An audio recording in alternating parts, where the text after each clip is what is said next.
The first sign of trouble came on a quiet Tuesday morning. Commander James Miller stood on the roof of the military command center, his coffee growing cold in his hand as he watched the strange lights appear in the sky. At first, they looked like stars, but stars had no business being visible at 9 a.m. "Sir, you need to see this," called out Lieutenant Pete from the doorway. His face was pale, and his hand shook as he held up a tablet. "They're appearing everywhere. London, Tokyo, Moscow, everywhere." Miller followed him back inside, where dozens of screens showed the same scene playing out across the globe. The lights were growing larger, and now everyone could see their true nature. They were ships. Massive ships that looked like they were made of living tissue, pulsing with an eerie blue glow. "Get me the president on the line," Miller ordered, but before anyone could act, every screen in the command center went dark.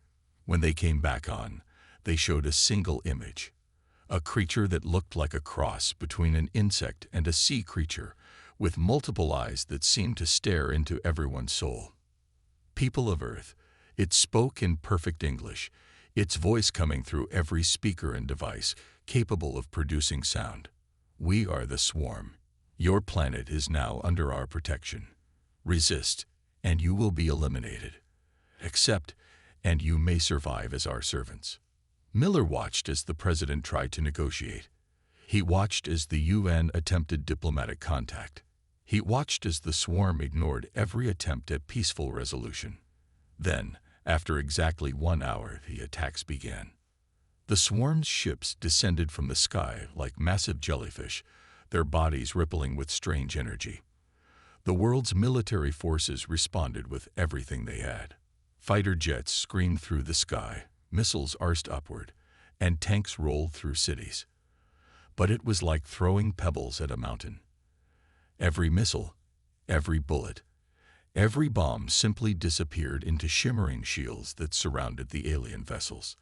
The Swarm didn't even seem to notice the attacks.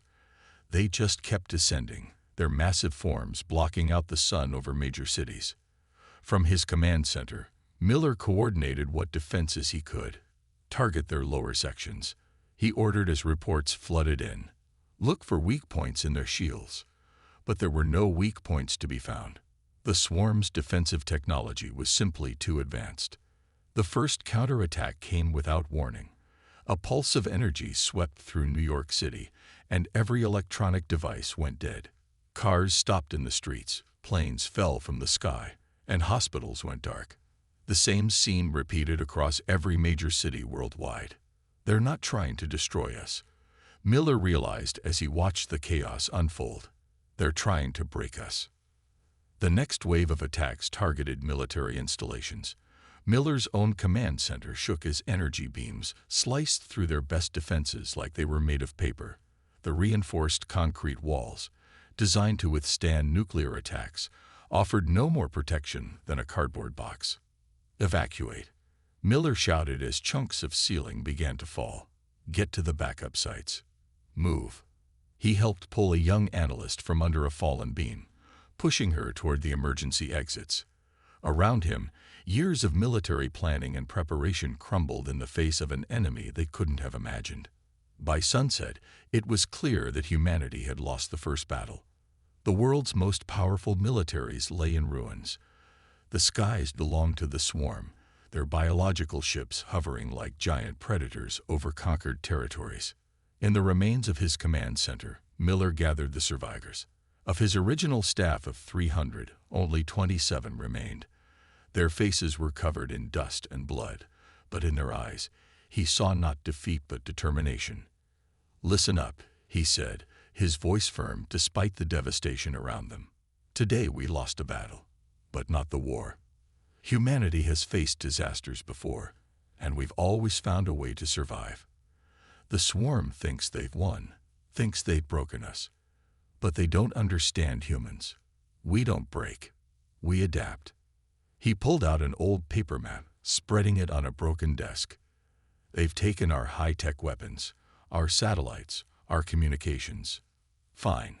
We'll go old school. Spread the word. Anyone who can fight, anyone who wants to resist, We're going underground. The swarm wants to play a game of survival. Let's show them who the real survivors are." As night fell over the ruins of what had been humanity's civilization, small groups of survivors began to move through the darkness. The fall of Earth was complete, but unknown to the swarm, it was also the beginning of humanity's greatest fight back. 3 months had passed since the day the sky turned dark with alien ships. The world above ground belonged to the swarm now, but beneath the surface, humanity refused to give up. Dr. Anna Wells worked in what used to be an old subway maintenance tunnel, now converted into a makeshift laboratory. Sweat dripped from her forehead as she studied the alien shield patterns on her jerry-rigged computer screen. The device was powered by car batteries, anything to avoid detection by the swarm's energy scanners.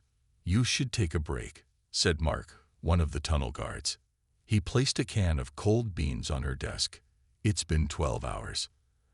Anna shook her head, her eyes never leaving the screen. "I'm close to something. Look at these patterns." She pointed to the waves moving across her monitor. "The swarm's shields, they pulse. They're not constant. There's a rhythm to them."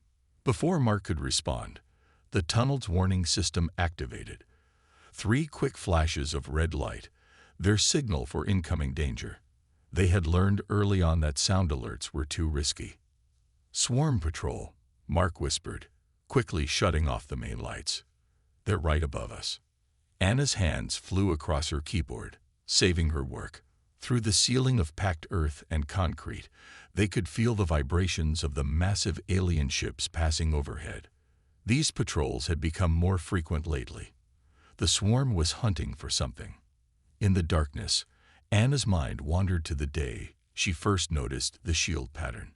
She had been watching a swarm ship attack a group of survivors trying to raid a food warehouse. The ship's shields had flickered slightly when they passed near an old radio tower. Nobody else had noticed. They were too busy running. But Anna saw it, and that tiny detail might be the key to everything. The patrol passed, and the lights came back on. As Anna returned to her work, a commotion erupted at the tunnel entrance. 2 resistance fighters half-carried, half-dragged a wounded man into the laboratory area. "Dr. Wells," one of them called out. "He's from the Western Research Bunker. Says he has to talk to you." The man was badly hurt, but his eyes were clear and focused. "Dr. Wells," he gasped, pulling a battered USB drive from his pocket. "The West facility. They found us. Destroyed everything. But we discovered something about their shields. The frequency. It's not alien at all. It's just advanced radio waves." Anna's hands shook as she took the drive. "Radio waves? Are you sure?" The man nodded weakly. "Their whole shield system. It's like a really complex radio signal. We were trying to." His voice trailed off as he lost consciousness. "Get him to medical," Anna ordered, already turning to her computer. Her fingers flew across the keyboard as she uploaded the new data. Pages of numbers and wave patterns filled her screen, and her eyes widened. "It can't be that simple," she whispered. "All this time." The swarm's shield technology, which had seemed so advanced, so alien, was actually based on principles similar to Earth's own radio communications. They had just taken it to a level humans hadn't reached yet. But that meant a loud explosion rocked the tunnel, sending dust raining from the ceiling. The warning lights flashed again, but this time they didn't stop. "They found us," Mark shouted from the entrance. "Everyone out. Use the escape tunnels." Anna quickly grabbed her essential equipment and the precious USB drive. As she ran toward the escape tunnel, another explosion shook the complex. She could hear the sound of the swarm's biological ships breaking through the ground above. "This way." Mark grabbed her arm, pulling her toward a hidden passage behind an old maintenance panel. "The others are already heading for the backup facility." As they ran through the dark tunnel, Anna clutched her research tight. The swarm might have found this facility, but they didn't know what she had just discovered. Their seemingly invincible shields had a weakness, one that came from their own arrogance. They had built their defense system assuming no one would think to use primitive radio technology against them. Now, all she needed was a way to test her theory. Somewhere in the backup facility, she would find a way. The swarm thought they had won again, but they had just given humanity its first real hope of fighting back. The mountain facility was really just an old radio station, hidden away in a place so remote that even the swarm hadn't bothered to check it. Dr. Anna Wells had been working here for 2 weeks since escaping the underground lab, and today something felt different. Tom Reed, a former radio engineer with gray hair and steady hands, stood beside her as they looked at the old radio equipment. "You're saying their shields are just fancy radio signals?" he asked, adjusting his glasses. "Yes," Anna replied, pointing to her computer screen. "Look at these patterns. The swarm's shields work like a radio broadcast, just millions of times more complex. But at its core, it's the same basic principle we've been using for 100 years. The door opened, and Commander Miller walked in. He looked tired but alert, like always. "Please tell me you have good news," he said. "We lost another group of survivors yesterday. The swarm is getting better at finding our hideouts." Anna nodded to Tom, who turned on one of the old radio transmitters. On another screen, they watched the readings from a small piece of salvage swarm technology they had managed to recover. "Watch this," Anna said, adjusting the radio frequency. At first, nothing happened. Then, as Tom increased the power, the alien device began to flicker. Miller leaned forward. "What am I looking at?" "The impossible," Tom said with a smile. "We're disrupting alien technology with a 60-year-old radio transmitter." Anna quickly explained. "The swarm's shields are incredibly advanced, but they still work on basic wave principles. When we broadcast on certain frequencies, it creates interference, like when your car radio gets static near power lines, but much more powerful." "Can we use this?" Miller asked, his eyes focused on the flickering alien device. "Maybe," Anna said, "but we need more power, and we need to test it on something bigger than this small piece." As if answering her words, an alarm light began flashing. One of the lookouts rushed in. "Swarm ship," he shouted. "Coming this way." Miller moved toward the door, but Anna grabbed his arm. "Wait, this might be our chance, if we can get the transmitter to full power." "We'll reveal our location," Miller warned. "They're already coming," Tom said, his hands moving across the radio controls. "Might as well try." Miller nodded. "Do it."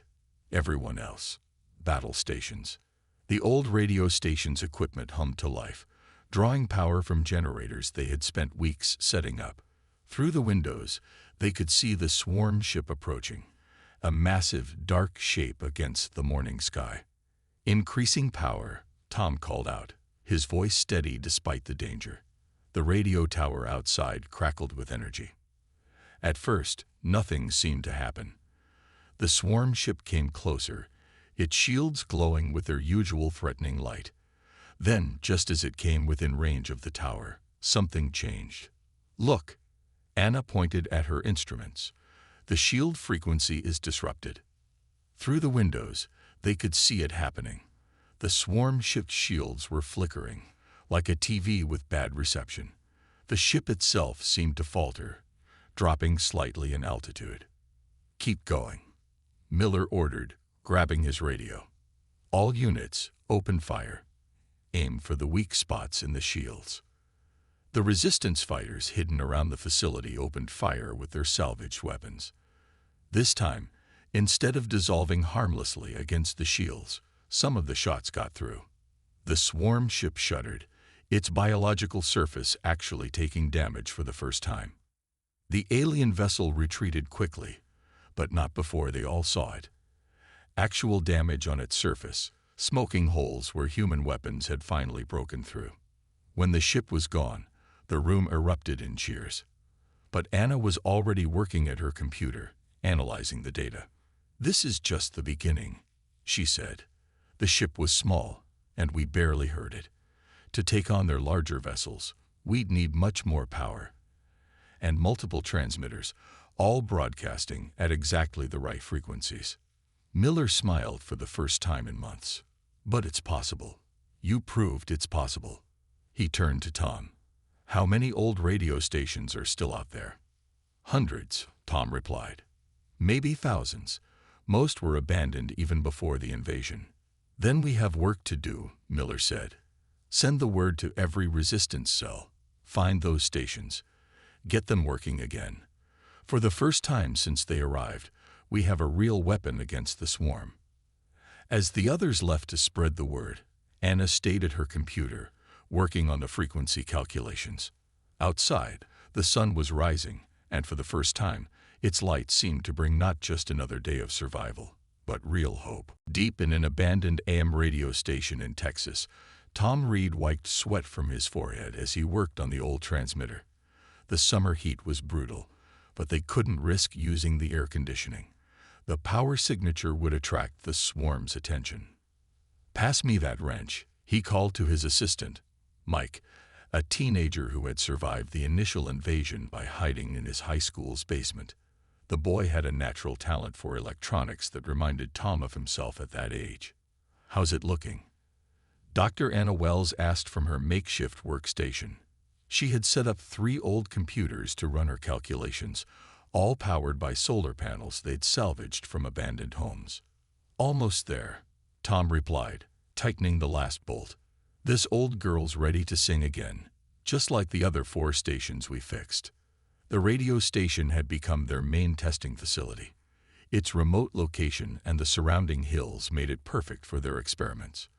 Plus, the old equipment here was exactly what they needed. Simple, sturdy, and powerful. Commander Miller's on the radio, Mike called out, holding up an old CB radio, their secure way of communicating between resistance cells. Anna took the radio. This is Wells. We're ready for the test. Miller's voice crackled through the speaker. Good. We've got 3 swarm scouts passing through Sector 7. Perfect chance to try the network effect. This was what they had been waiting for. Their previous tests had shown that one transmitter could weaken a swarm ship's shields, but today they would try something bigger, linking multiple stations together to create a wider disruption field. All stations, report in, Miller ordered. Station 1, ready. That was their location. Station 2, ready. The old country music station, 20 miles east. Station 3, ready. The news station in the hills. Station 4, standing by. The college radio tower they'd rebuilt last week. Station 5, ready to broadcast. The commercial station they'd just finished fixing yesterday. Tom looked at his equipment one last time. They had modified all the transmitters to broadcast at the exact frequency that interfered with the swarm's shield harmonics. It had taken weeks of trial and error to get it right. Target ships are entering the zone, Miller reported. Start transmission in 3, 2, 1. Now. Tom threw the switch. The old transmitter hummed to life, its power meters jumping to maximum. Around them, the other stations were doing the same thing, creating a web of interference across miles of territory. Through their binoculars, they could see the 3 swarm scout ships in the distance.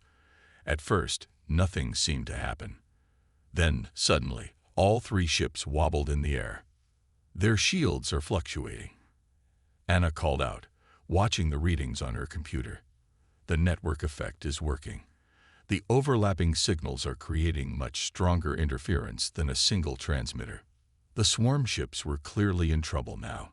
Their shields were flickering wildly, creating strange patterns in the air around them. One ship tried to rise higher, attempting to escape the effect, but the radio waves reached too high. Look at this, Mike said excitedly, pointing at Anna's screen. The interference pattern is different from our previous tests. It's not just disrupting their shields, it's feeding back into their control systems. He was right. The ships were moving erratically now, like they were caught in an invisible net. Then one of the ships actually dropped several hundred feet before catching itself, its biological surface visibly distorted. All stations, full power. Miller ordered. The transmitters screamed as they pushed to maximum output. The effect was immediate. All 3 swarm ships retreated, flying away as fast as they could. When the ships were gone, cheers erupted over the radio. For the first time, they had driven away multiple swarm ships without firing a single shot. "This is more than we hoped for," Anna said, studying the test data. "The network effect doesn't just weaken their shields, it disrupts their entire control system. Their biomechanical technology can't handle this kind of interference." "How many more stations can we bring online?" Miller asked. Tom consulted his maps. "Dozens in this region alone. Hundreds across the country. The swarm destroyed our new technology, but ignored the old stuff. They never thought we'd use it against them." "Then we keep going," Miller said. "Get more stations running. Create a bigger network. We've found their weakness. Now it's time to exploit it."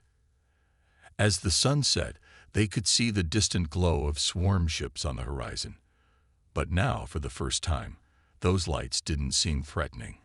They looked like targets, waiting to be caught in humanity's web of radio waves. Commander Miller stood in front of a large paper map spread across the wall of their new command center, an old nuclear fallout shelter from the Cold War. Red pins marked every working radio station they had restored. Blue pins showed stations still being repaired. Yellow pins indicated swarm strongholds. "Reports from Europe just came in," Anna said, adding more red pins to the map. "The resistance cells there have 23 stations ready. Australia has 12. South America reports 35. Tom Reed walked in, carrying a stack of hand-drawn technical diagrams. Asia's numbers are even better. They'd got over 50 stations operational, mostly old propaganda transmitters. Those things were built to last. Miller studied the map. In just 2 months, they had created a web of radio stations across the globe. Each one was carefully hidden, powered by a mix of solar panels, wind turbines, and whatever else they could salvage. The swarm still hadn't figured out what was happening. They were too focused on hunting for high-tech threats. "What about the timing problem?"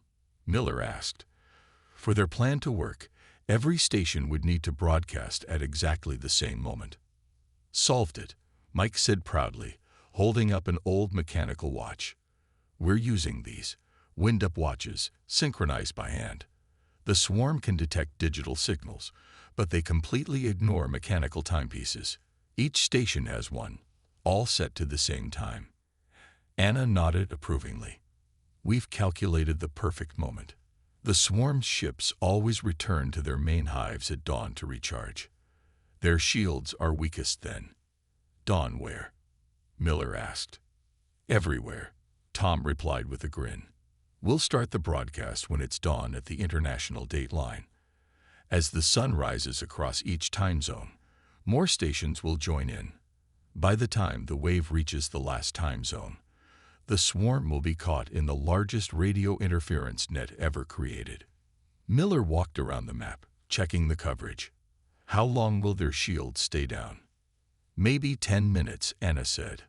"After that, they'll adapt their frequencies. We'll only get one shot at this. 10 minutes is all we need." Miller picked up his radio, an old CB unit that could reach most resistance cells in their region.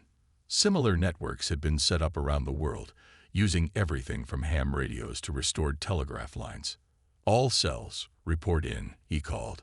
The responses came in slowly, each cell using simple code words they had developed. "London Bridge is humming. Eiffel Tower stands ready. Great Wall is strong. Pyramid Base prepared. Rio Center waiting for Carnival. Sydney Harbor, nets are set." More and more calls came in, each representing thousands of survivors ready to fight back. They had spent months gathering weapons, positioning fighters near swarm hives, and preparing for this moment. "What do we call this operation?" Mike asked, looking at all the pins on the map. Miller thought for a moment. "Operation Static, because that's all the swarm will hear when we're done." They spent the next hours going over every detail. Each resistance cell knew their targets. Fighters were in position near every major swarm hive. Old military units had their remaining tanks and aircraft hidden and ready. Even civilians were prepared, armed with whatever weapons they could find. "Time check," Tom called out. Everyone wound their mechanical watches, synchronizing them precisely. These simple devices, technology that hadn't changed in centuries, would coordinate the most important attack in human history. "The broadcast begins at 600 tomorrow, International Dateline Time," Miller announced. "Each station joins in at their local dawn. By the time the wave reaches us here, the swarm won't know what hit them." Anna looked at her calculations one last time. The interference should build with each new station that joins in. By the time it crosses the Pacific, their entire shield network will collapse. "And then we hit them with everything we've got," Miller added, "while they're blind and deaf from our radio storm." As night fell, the resistance fighters tried to rest, knowing tomorrow would change everything. Above them, swarm ships prowled the skies, their shields glowing with the same confident strength they had shown since the invasion began. "They still think they've won," Tom said quietly, looking up at the alien ships. "They don't realize that all this time, while they were looking for advanced weapons, humanity's oldest technology was going to be their downfall." Dawn was coming, and with it, humanity's chance to take back their world. Thunder rolled across the dark sky as Commander Miller watched his wind-up watch tick toward dawn. Rain poured down, but it wouldn't affect the radio signals. If anything, the storm would help hide their energy signatures from the swarm's scanners. "First reports coming in from the International Dateline," Anna whispered, listening to her radio. "New Zealand stations are broadcasting. No response from the swarm yet." They were in their main command center, surrounded by maps and old radio equipment. Every few minutes, new reports came in as dawn crossed the globe. The swarm's ships hung in the sky above their hives, preparing for their morning recharge cycle. "Japan and Korea are joining the broadcast," Tom reported an hour later. "The interference wave is building." Asian stations report swarm ships starting to show shield fluctuations. Miller nodded, watching the big map where they tracked the progress. As each time zone hit dawn, more radio stations joined the attack. The swarm's ships were starting to notice something was wrong, but they couldn't figure out what was causing it. "China's full network is online," Mike called out. "Swarm ships over Beijing are losing altitude." The radio crackled with excited reports from across Asia.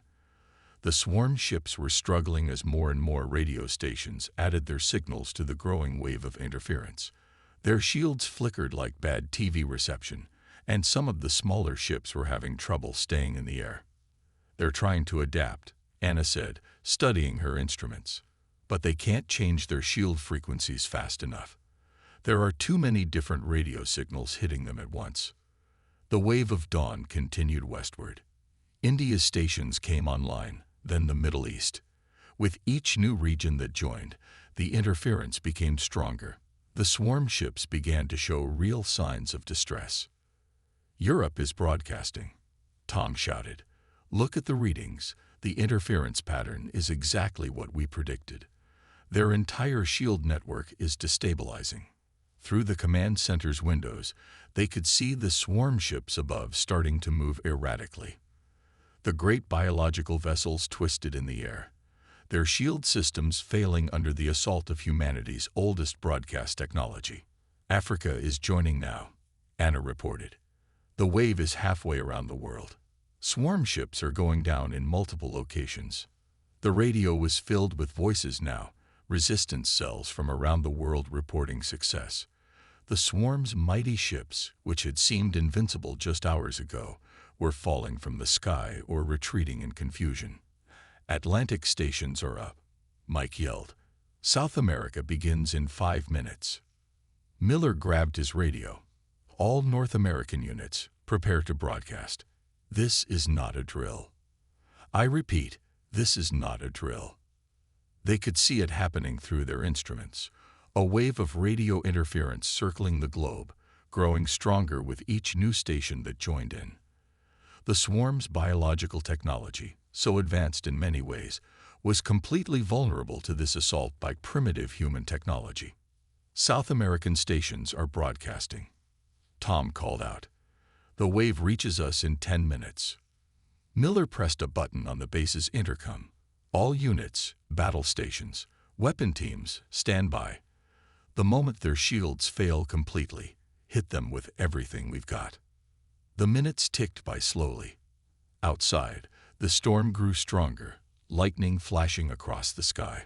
The swarm ships above were moving frantically now, trying to escape the approaching wave of interference that had already crippled their forces across most of the planet. 1 minute, Anna shouted. All North American stations, stand by. Miller looked at his watch, counting down the seconds. Around him, resistance fighters gripped their weapons, ready for the fight of their lives. Now, hundreds of radio stations across North America powered up at once, adding their signals to the global interference web. The effect was instant and devastating.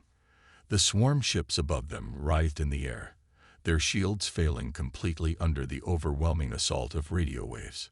All units, open fire, Miller ordered. This is humanity's moment. Take them down. The sky erupted with explosions as resistance fighters emerged from hiding, attacking the defenseless swarm ships with every weapon they had. For the first time since the invasion, human weapons were causing real damage to the alien vessels. Through the chaos, Miller smiled. The swarm had conquered Earth with their advanced technology, but they had forgotten something important.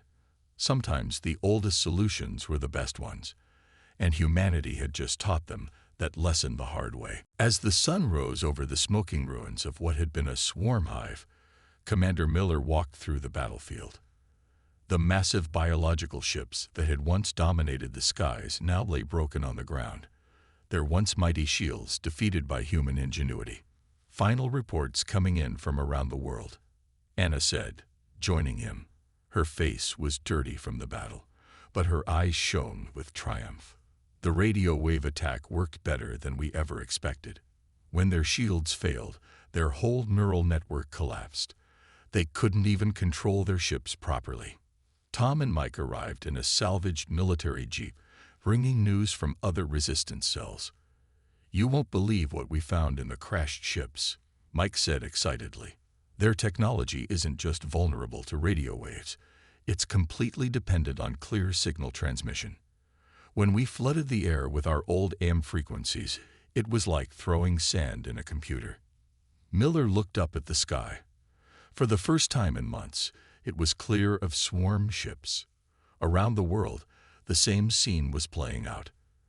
The mighty alien armada that had seemed invincible was retreating in chaos, their supposedly superior technology undone by humanity's primitive radio waves. What about the survivors? Miller asked. That's the best part, Tom replied. The swarm were so confident in their shields that they never developed any backup systems. Once the shields failed, their ships couldn't even maintain basic life support. Most of their crews abandoned ship before we even had to fire a shot.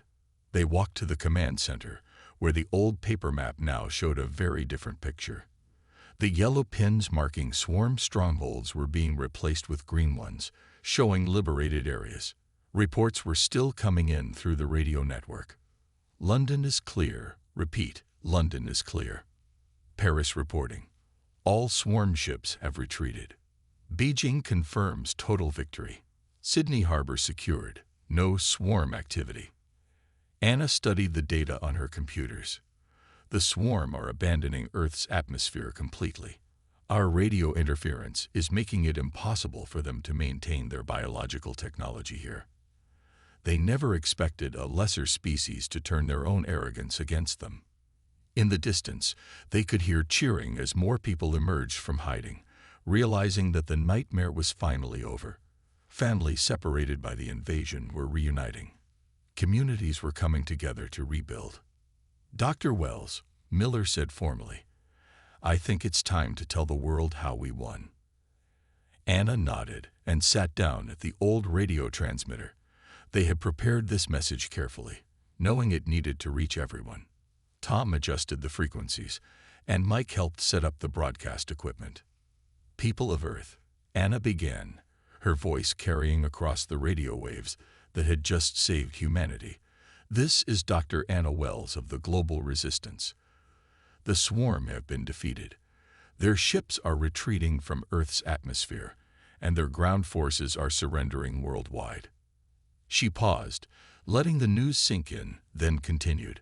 "We won this war not with advanced weapons or powerful armies, but with the very technology the Swarm thought made us primitive. Our old radio stations, which they ignored as obsolete, became the weapon that brought down their mighty shields." Miller took over the microphone. "To all resistance cells, maintain the radio broadcasts for now. Keep the skies clouded with our signals. And to everyone else, come out of hiding. It's time to rebuild our world." As the sun climbed higher, more people gathered around the command center. Someone found an old flag and raised it on the antenna tower. Others began organizing cleanup crews and medical teams. Tom looked at the fallen swarm ships and shook his head. You know what their biggest mistake was? They thought newer always meant better. They forgot that sometimes the old ways work just fine. They forgot something else too, Anna added. They forgot that humans don't give up. We adapt, we survive, and we use whatever tools we have to fight back. Miller watched as more people arrived, carrying food and supplies, ready to help rebuild. The Swarm had tried to conquer Earth with their biological ships and energy shields, but in the end, they had been defeated by simple radio waves and human determination. "What do we do now?" Mike asked, looking at all the work ahead of them. Miller smiled. Now we show the galaxy that humanity isn't just surviving anymore. We're thriving.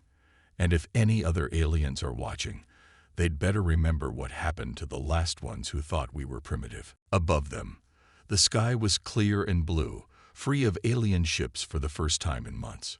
Humanity had faced its greatest challenge and emerged victorious, proving that sometimes the oldest technology, combined with human ingenuity, could overcome even the most advanced alien threats.